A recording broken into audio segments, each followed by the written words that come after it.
Welcome to the Ripple Effect Martial Arts Podcast.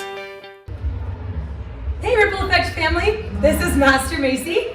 And Master Macy, and we're up here at the Black Belt Test Weekend in YMCA in Estes Park, Colorado, and we thought we would just get together with some of our candidates for 4th degree, and they're actually known as the Fabulous Five because, well, there's 5 of them, and this is a historic moment for us. Fabulous. Yeah, and this is a historic moment for us because first time we actually have 5 testers going for a very significant rank, and so just to kind of like break that down. 4th degree takes many years. In fact, we have Mr. Matthew over here. Mr. Matthew is one of our youngest candidates to be testing for this significant rank, and that's quite the accomplishment. So let's start with Mr. Matthew. Mr. Matthew, how old were you when you first started?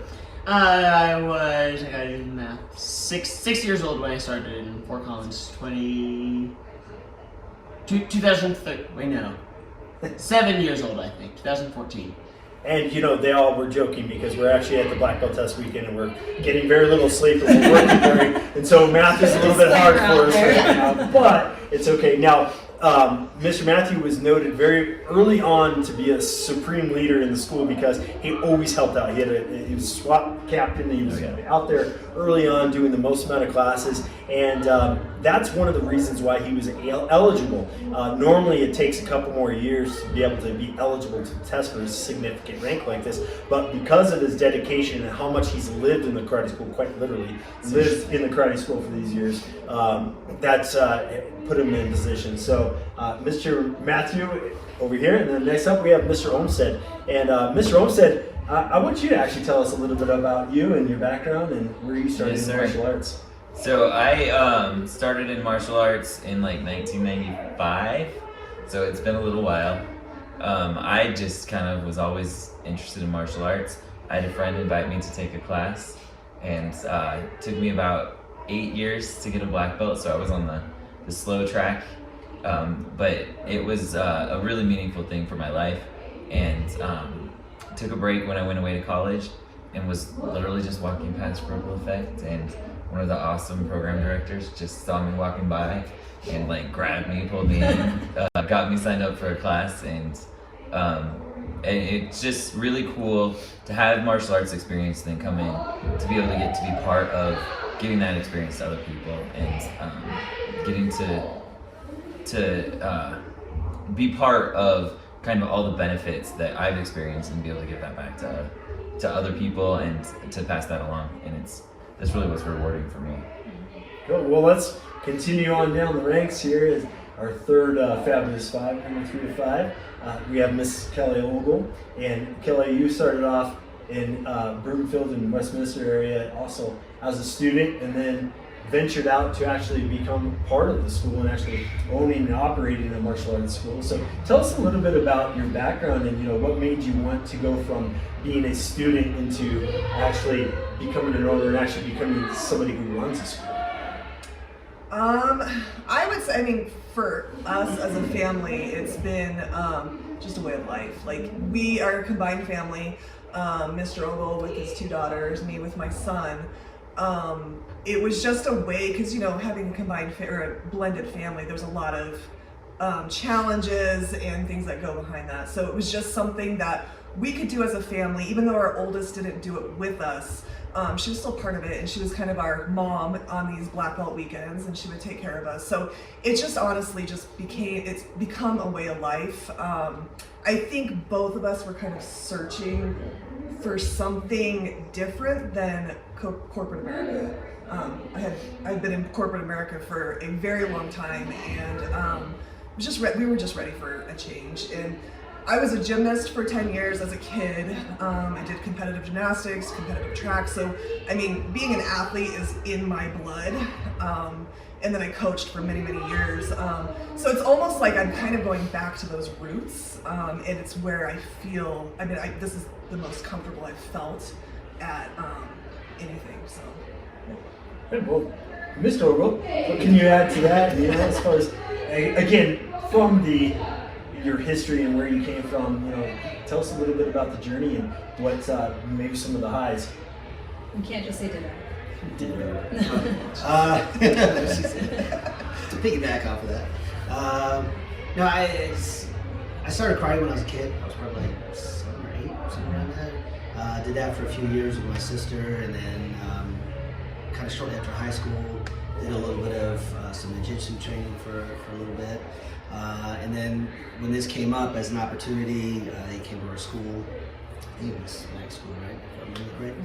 And that's how we got started into the martial arts again. So it's kind of always been part of my life that I really didn't know, if that makes sense. That something I started as a kid, and now I'm kind of finishing the journey, if that makes sense, to finally achieve a black belt, get to my second, third, so forth, and now my fourth. But as a family, it really kind of helps unite us and kind of stronger bonds together, being a combined family, if that makes sense. So that's been a really great thing that we've been on with that journey.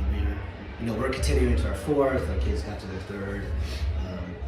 So it's been fantastic, and being able to give back, like what everybody else is talking about, to everybody else, and seeing them achieve what we're achieving now is pretty awesome. Excellent. Well, and last but not least, of the Fabulous Five, we have Missionary here, and Tristan's mother, and Mr. Matthew's mother, and also a black belt family, your husband as well, black belt in Taekwondo, and that's quite an accomplishment. Now, you've been the director of instruction. We've also had you as branch manager, program director, everything. You've worn a lot of hats, running prep cycle to prep cycle coordinator to everything. I mean, you've really seen every facet in the organization, as well as just us as a karate school. Tell me, what's really your drive? She has a full-time job otherwise. Why do you do it? Yes, sir. I ask myself that a lot. It's, similar to what you guys said, it's giving back to other people, seeing that change every single day. There's countless stories of the families that come in, students, whether they're super shy or they're really struggling with something at home, and seeing that change, it's just amazing and it's energizing, and that's what I live for, right? Being able to be a part of that is just such a wonderful thing. As part of a family, it's a really cool thing to do together. When Mr. Matthew started initially, he started by himself. He was about 6 months in, and we were a bit resistant to joining, and then play catch up for 3 years. But it's really cool now to look back and say, we've done every single black belt test together. And it's, as he's getting ready to go off to college next year, it's a really cool thing to be able to say that we've done together. And it's a really fun thing. Awesome. Well, which of you created the Fabulous Five? That was me, sir. I created it as a Slack, so it's the Fabulous Five testing in 2025. Mrs. Ogle did the whole t-shirt. And then we decided we wanted to have some swag, so we got our super awesome Speaking of, you gotta turn around, Mr. Ogle, so show off to everybody, show off to all the viewers, the cool, let's put your hood up there. There you go. So we decided to get really cool hoodies. So, it's pretty awesome. Whenever we test as a group from black belt, there is a common bond, and whether it's the first degree test, the team, the prep cycle forms a bond with each other, and that's one of my favorite things of watching how it just sharing something in common can really create a strong bond. You guys have shown that even just by calling yourself the Fabulous Five, working hard together. Every when you get past first degree, it's a lot more than just memorizing curriculum, doing leadership projects and stuff like that. The requirements become a little bit more, I guess, vague, but also like a doctorate, you're writing a thesis kind of. And I had a couple assignments for you guys for your fourth degree test. Somebody explain, maybe one of the challenges or one of the fun ones that you guys got to tackle.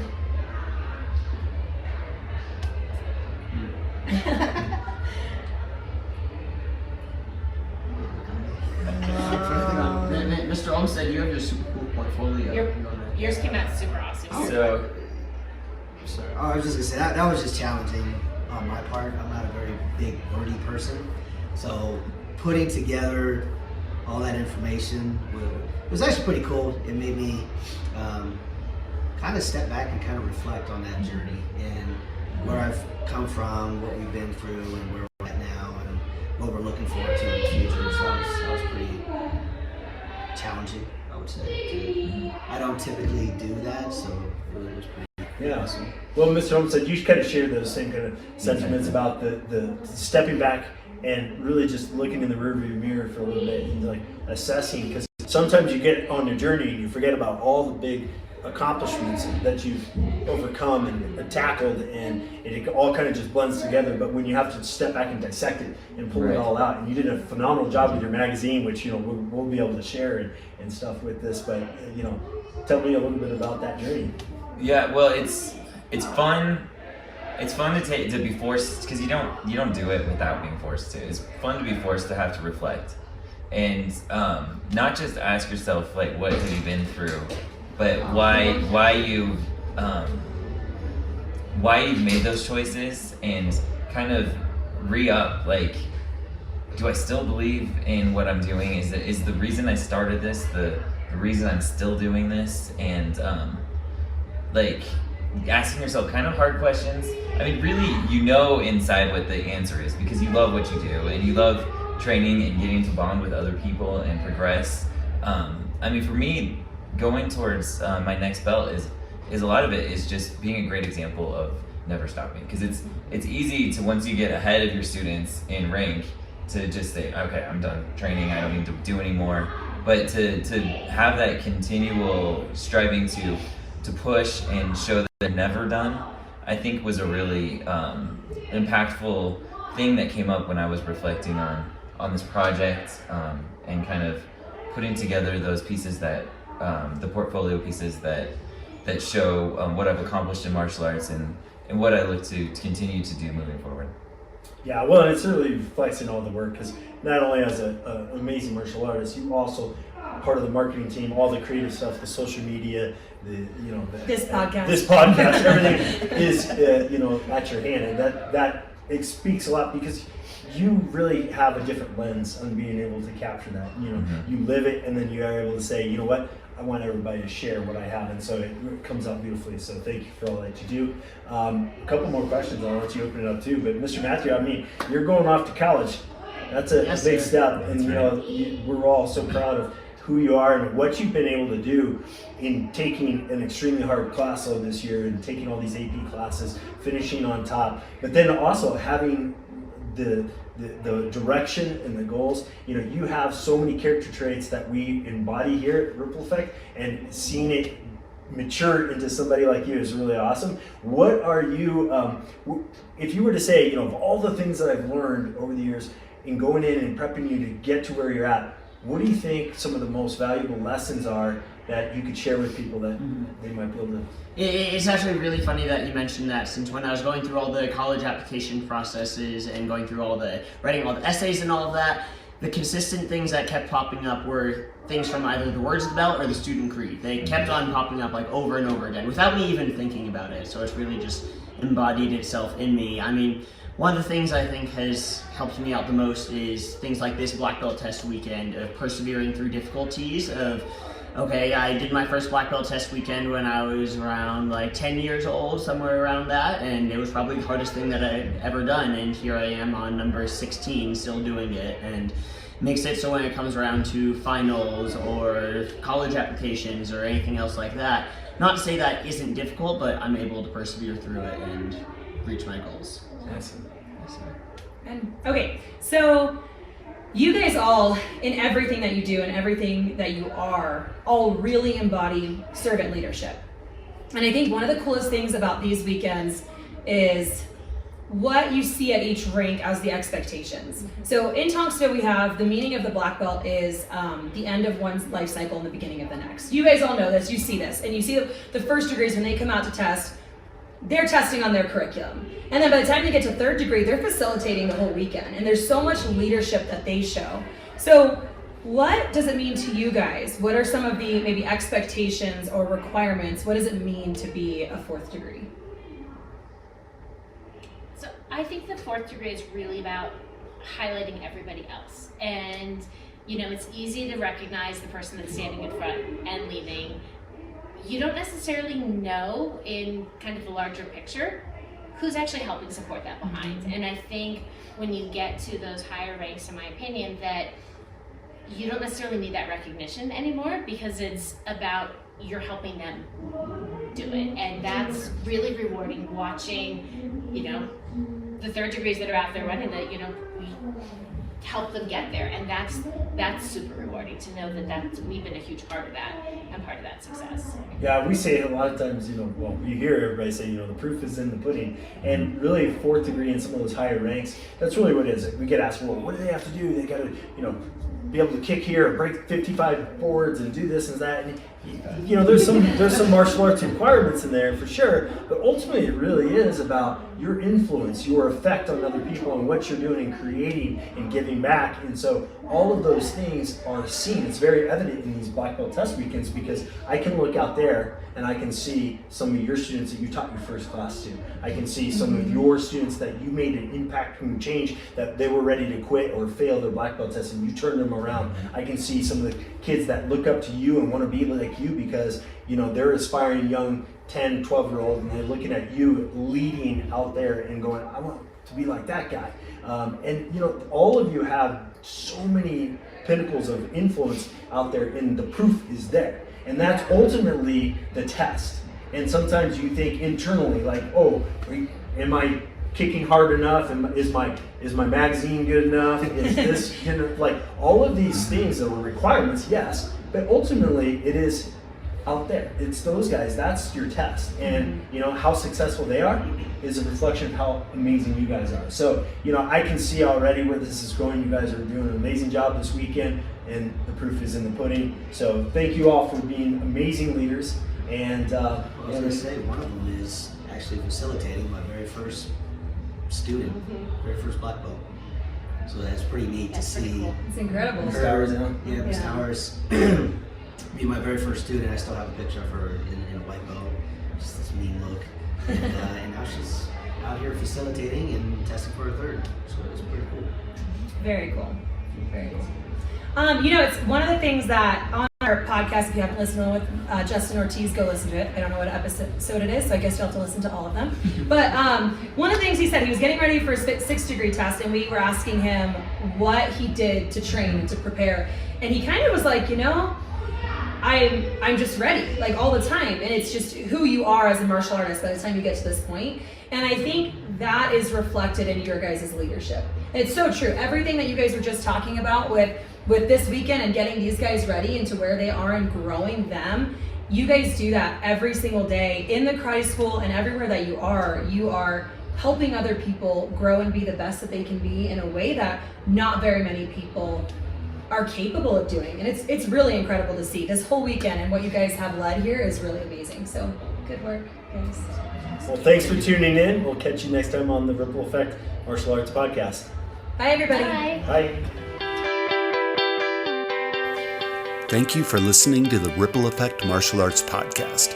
Find podcasts and more at rippleeffectmartialarts.com.